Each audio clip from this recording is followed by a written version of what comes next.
Most worshipful Grand Master, your officers past and present, and hopefully those for the future.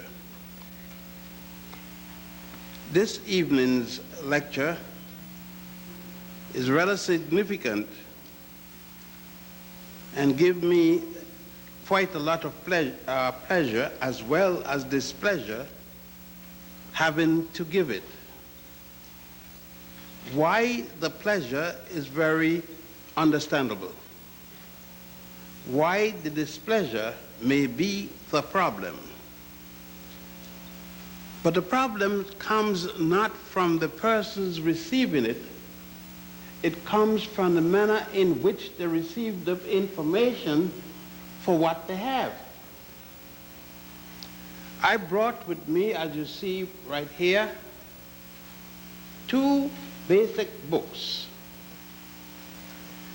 They are books from Egypt. When these books were written, there was no God by the name of Jehovah, no God by the name of Jesus, and no God by the name of Allah. Yet African people were here in this world. And I'm going to speak on data going back before Adam and Eve. There were no Adam and no Eve from whence I'm going to speak, and the world was here. There was no book of Genesis because the Hebrews gave us what is called the 5 books of Moses. And the first Hebrew was a man called Abraham. Abraham was born in the city of Ur in Chaldea. It is spelled U-R, Ur, and Chaldea is spelled C-H-A-L-D-E-A. He was born around 1700, before the Common Era, as you may say, before Christ. That means that his mother was here. I said he was born from a woman and a man, meaning both parents preceded him, and their parents and ancestors before them preceded him. He was born after they were already a nation, and many other nations that were neighbors to that nation, and there was no state by the name of Israel yet. So I give just slight background to start so that you have no problem in understanding that Solomon wasn't born yet. It would be, Abraham was born, according to them, around the 14th dynasty. That's us, the Africans. We had dynasties all along the Nile. I don't know of an Asian dynasty nor the European dynasty, but I can assure you there were African dynasties. Thus, if we had dynasties, we had pharaohs. As a matter of fact, we had the first one. And we had them until the Asians came, while we were in our 14th dynasty, the first group of Asians to come to conquer any part in the continent we call today Africa. We had dynasties. In and around the first dynasty, we were still without an organization we today call Masonic, by whatever reason or meaning. And in the third dynasty, however, we started an organization to continue the building of structures in Egypt. And may I remind you that Egypt is the last nation built along the Nile, not the first, as some of us speak. The first nation built along the Nile started in Central East Africa. Today we call it Uganda. It was part of the Bokonga kingdom.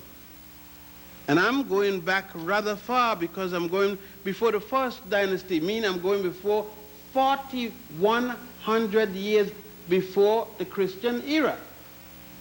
Solomon, on the other hand, doesn't come in before 1000 BC, and that would be around the time when Greece came into existence. That means the first European nation. I hope you will take note of that fact. The first European nation in history is Greece and Rome. That is providing you want to accept that a wolf named Remus raised two people, and those people created a state. I mean, if all those kind of things we accept in the Harvard and places like that, and it's okay. But when I speak anything serious, it's difficult because they come from Africa. Now, these positions I'm laying down so that we have no difficulty when I start to deal more directly in what we call the Masonic literature. It would seem to me that the history states that the first literary person in all of Europe, the first one to have written anything for publication so that others can read it, would be a Greek. And that Greek would write two pieces of literature, the Iliad and the Odyssey. The first two books written any place in Europe.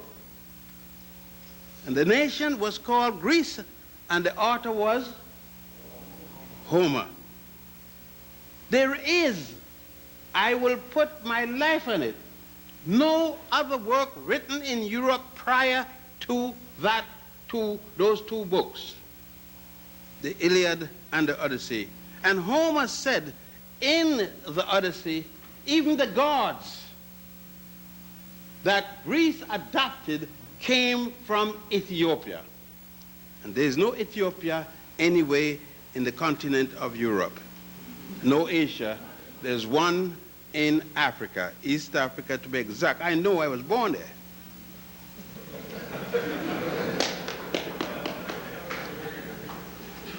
Now, that as it is, we need to move a little, but I just thought that it was necessary to establish this point. So we got two most important things in what I'm going to speak about tonight. I am not speaking tonight when I mention the name Solomon and the Masonic lodges or anything dealing with Masons, dealing with Asia or Africa or vice versa. I am dealing with Solomon as spoken about by England, not by Asia or by Africa. Let me make it clearer. A part of an island related to Europe, otherwise in ancient time called Anglo-land, which is today called England, with the combination of Ireland and Scotland. This land took upon itself, after finding some documents in Egypt, a part of Africa, Northeast Africa, did translate those documents for the purpose of their own.